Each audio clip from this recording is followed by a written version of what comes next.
All right, so we have a 45 230 grain hardball there. Now, I'll make it brief. The 1911 is probably one of the most, if not the single most reliable combat handgun ever designed, even to this day. And yes, it is more reliable than the Glock. Sort of. Because you see, this gun was designed to do one thing and only one thing. It was designed to feed and cycle 100% of the time 230 grain hardball every single time. When you do that, if the gun's in spec, it really just can't be beat at what it does. There's no random chance to it. You can fire it upside down in a waterfall, in space, doesn't matter. Gun will feed the same way every single time. No chance, no exceptions. For that to occur, you need to have the ammo it was designed to use, a magazine it was designed to use, which this is not. And the gun itself needs to be in spec, which many guns today are not. Problem is, a gun like that, no, it won't reliably feed wad cutters. It won't reliably feed hollow points. It won't reliably feed anything. Not 9mm, not 40, not 10. It's not designed to do it. It's designed to work with this ammo, with the in-specification magazine, original barrel ramp, original guide plug, everything else. You start mucking with the design, start changing your guide rod. You start using ramped barrels, you start using modern magazines, all that ability goes out the window. And we can show you exactly why that is. And the reason the 1911 is so unique and so reliable is it has a concept you don't see in modern handguns, and the term for it's controlled feed. Point is, in an in-spec 1911 with an in-spec round, that cartridge is never free. There's no moment in the feed cycle where it's free to do anything except go where it needs to go. It's never floating in space. It's never free of the gun. It will always be contained in the magazine by the feed lips, then gradually be fed up into the chamber until once it's free of the magazine, it's already captured by the extractor and is now controlled between the barrel and the extractor, when you get only one way to go, right where it needs to. But I could show you how a modern 1911 magazine and a modern 1911 feeds and why it's different. We're going to go very slow here to make it over the disconnector because there's some delay there and I don't want the slide to jump. I want to do this nice and slow so you can see.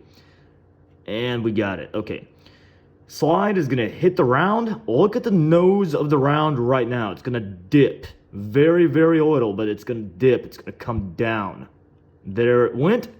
Now it hits the feed ramp. It's going to start to come up and it's going to pop up a little bit. You'll notice once it pops up, the nose will hit the top of the barrel right there. It's now still captured by the magazine, still captured by the barrel. It's not free. In a normal 1911, it would stay like that, as it would be forced up under an extractor. But here, you're going to see something different.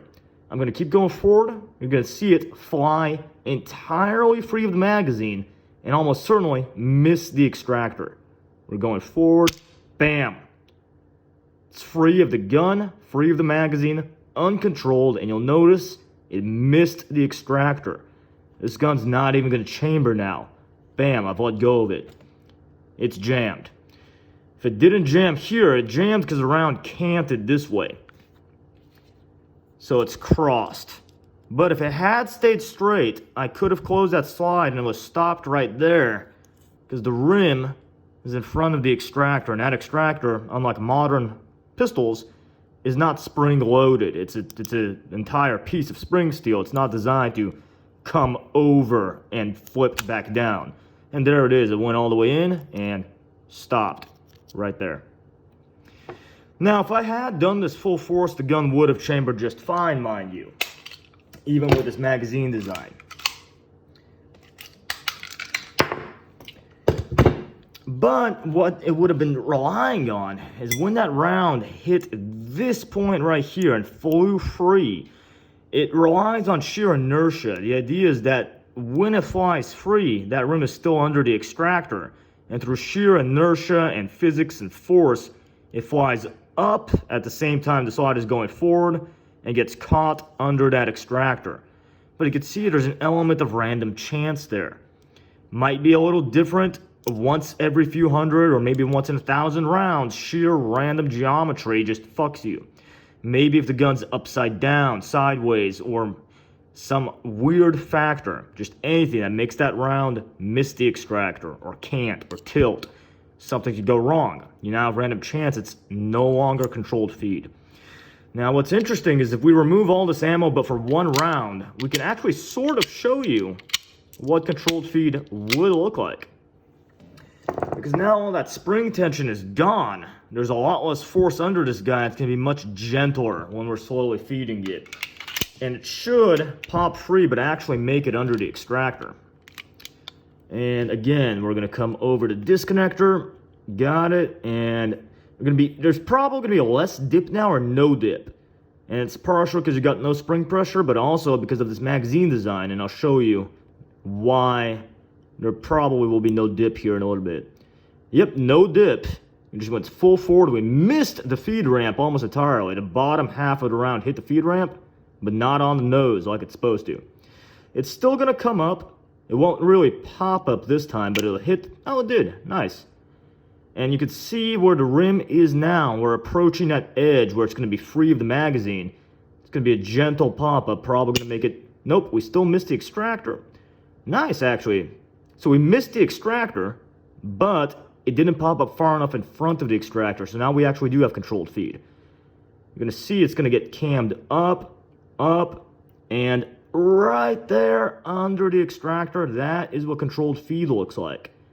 And now it's forced right where it needs to go. Nowhere else can go. So in a normal 1911 magazine, you wouldn't get this flare-out gap right here. These feed rails would go from here all the way in one unbroken piece to the front. They just get taper out like that as they go. So as the round is pushed forward, it slowly and gradually is forced more and more up and up by the spring tension under it. And that is why you see that little dimple right there on so many older 1911 magazines, some modern ones too. I think Springfield still does it, I think Kimber still does it. But the old GI mags with that full tapered feed lip have that dimple to keep that spring pressure on that last round to ensure it's constantly forced up. And as it's tapered out, it's forced up, and cammed under the extractor like you saw this time. There is nowhere it can possibly go. There's no way it can bind left or right. It's captured by the magazine, fed up and under the extractor, and then finally comes free of the magazine once half of it is already, not half, but once part of it's already in the barrel, and the other is maintained by the extractor. That's controlled feed. And this gun is designed to do absolutely nothing but that 100% of the time, every single feed cycle, which makes it such an amazingly reliable gun, but also such a limited gun, which is why this gun wasn't designed to feed wad cutters. It wasn't designed to feed hollow point or 9 or 40 or any other caliber. It's designed to do that and only that. It's an extremely reliable gun. Once you take it out of spec, use an out-of-spec magazine, use ammo it wasn't designed to use, it will tend to start failing. And the point is, it's not the gun's fault. We're using the gun for something it was never meant to do. You take a Glock or a SIG and you buy an aftermarket magazine that started mucking with all the original specs, you're going to get problems. It's not the gun's fault. That feed ramp right there has a very specific angle, and I forget what it is. I think it's 21 degrees, but I remember that the tolerances for that angle are very narrow. It's like, if I remember right, it's something like -1/2 to +1 max. You muck any more with that, gun fails.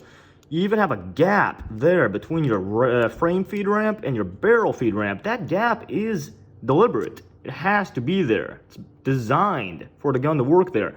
If you take a polish or a Dremel and smooth out that edge, you destroy the gun. That's how in tune the 1911 is. That's how uniquely and specifically it's designed to do its job.